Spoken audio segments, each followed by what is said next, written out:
MLA ఆదిమూలం రాసలీలలపై ఆయన కుటుంబం స్పందించింది. ఎమ్మెల్యే అయినప్పటికీ ఆయన సాధారణమైన జీవనమే సాగిస్తుంటారని తెలిపింది. చెడ్డవాడైతే స్వగ్రామంలో ఆయన గురించి ఎవరూ చెడుగా చెప్పరా అంటూ ప్రశ్నిస్తున్నారు కుటుంబ సభ్యులు. ఆదిమూలం యాంజియోగ్రామ్ చేసుకున్న హార్ట్ పేషెంట్ అని, ఆయనపై ఇలాంటి అపవాదు సృష్టించడం తగదంటున్నారు.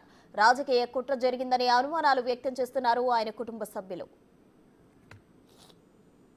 ఏ కుట్ర చేసినారో ఏం చెప్పినారో ఏమో తెలియదు సార్. అంత మనకి నేను ఇంగ్లీష్ పెట్టి అక్కడ సత్యవేడు ఇక్కడ వచ్చేది ఒకసారి ప్రచారం చేసి వచ్చేసినాను అంతేగాని నేను పోలేదు. ఏమో ఆయన మీద ఏమో తెలియదు. రెండోసారి కూడా ఎమ్మెల్యే వచ్చినారు కదా, నేను ఒక మనశాంతి ఉండొచ్చు ప్రజలకి, సత్యవేడు ప్రజలకి. మా పార్టీ వాళ్ళు చేసినారో ఎవరు చేసినారో తెలియదు నాకు. ఎప్పుడు ఇంతవరకు నాకు 79లో మ్యారేజ్ అయ్యింది సార్. అప్పటి నుంచి ఇంతవరకు ఒక కుట్ర రాలేదు, ఒక చెడ్డ పేరు రాలేదు. నన్ను బాగా చూసుకుంటారు. మా 4 పిల్లలు సాకి ఇంత బిడ్డలు 4 పిల్లల్ని సాకి పెద్ద చేసిన. ఆయనకి పిల్లలంటే అభిప్రాయం, గ్రామం అంటే అభిప్రాయం. మా గ్రామంలో భీమన్ చెరువులో ఉండే గ్రామ తమ్ముడు అడగండి, అబ్బాయి మాట్లాడతారు, ఇవ్వండి సార్.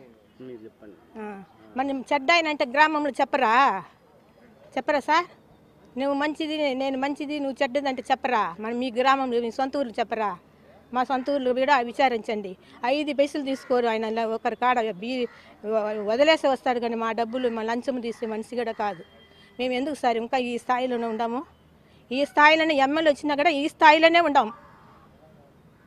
ఏం సార్ చెప్పండి మీరే, మంచిని చూస్తే కనిపిస్తుంది కదా. నేను ఏమో ఆయన మీద ఏం కుట్ర చేసుకున్నారో ఏమో తెలియదు. ఏమో అదంతా చెప్పండి సార్.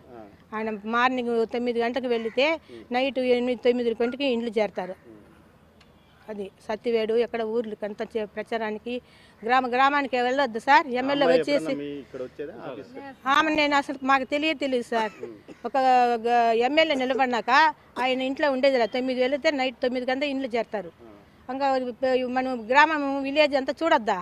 ఇంట్లో గెలిచేసి ఇంట్లో కూర్చుంటే సరిపోతుందా? నేను అడగను సార్. తప్పు సార్, అది చాలా తప్పు. ఉండేదానికి అవకాశం లేదు. వాళ్ళ అల్లుడు ఉన్నారు. అది మార్పింగే కాబట్టి ఇన్ని సంవత్సరాలు 40 సంవత్సరాల రాజకీయ జీవిత చరిత్ర ఉంది ఆయనకి. ఎక్కడ కానీ ఇలాంటి అపోహ వీడియోలు ఎప్పుడు కూడా వచ్చింది లేదు. ఇప్పుడు ఈ సోషల్ మీడియాలో ఎక్కువగా వీళ్ళు ఏం చేస్తున్నారంటే ఆమె ప్రచారంలో అంతకుముందు మా మామని ఇబ్బంది పెట్టాలనేసి. ఎందుకంటే ఆయన మీద కుట్ర చేసేవాళ్ళే మా మామని ఇబ్బంది పెట్టాలనేసి.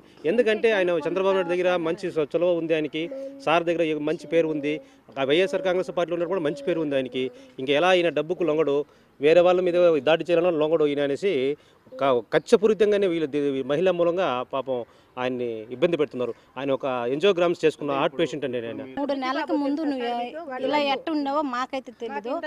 ఇప్పుడు వచ్చి మనకి వచ్చి విజయవాడ కదా సార్, ఈమె వచ్చి హైదరాబాద్లో ఇవ్వాల్సిన అవసరం మాకేముంది, ఆమెకేముంది చెప్పండి సార్. ఏదో ఉండదు సార్, వాళ్ళు ఉండదు. ఏదో రాజకీయ కుట్ర సార్. నాకు తెలిసి అయితే పెద్దిరెడ్డి చేసిన పని ఇది రాజకీయ కుట్ర. ఆమెకి ఏదో పదవి ఇవ్వలేదనేసి ఆమె ఫస్ట్ నుంచే ఏమంటే ఆదిమూలంకి సీటు వద్దు అని చెప్పింది. సార్ అయితే ఆయన పైన మంచి నీతి నిజాయితీ ఉండే మనిషి కాబట్టి ఇచ్చినారు. ఈయన 2వ కూడా గెలిచినారు కదా. ఈ పెద్దిరెడ్డి కుట్ర అయితే ఆయన ఓడిపోవాలనేసి 20 కోట్ల దాకా ఖర్చు పెట్టినారు సత్యవేడు నియోజకవర్గంలో. అదే భీమంచెరులో అయితే మేమంతా కలిసికట్టుగా కుటుంబంలాగా ఉన్నాము.